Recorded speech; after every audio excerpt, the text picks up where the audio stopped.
Ever wondered what it was like to be a pioneer woman on the prairie? The morning sun kisses your face as you step out of your log cabin home with the cool wind whispering through the tall grass.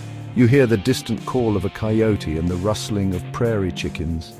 The sky stretches endlessly above you, a canvas of blue and gold. You feel the weight of your chores, but also the thrill of adventure and survival. The aroma of fresh bread baking in your wood stove drifts through the air, mingling with the scent of wildflowers. Every day is a testament to your strength and resilience.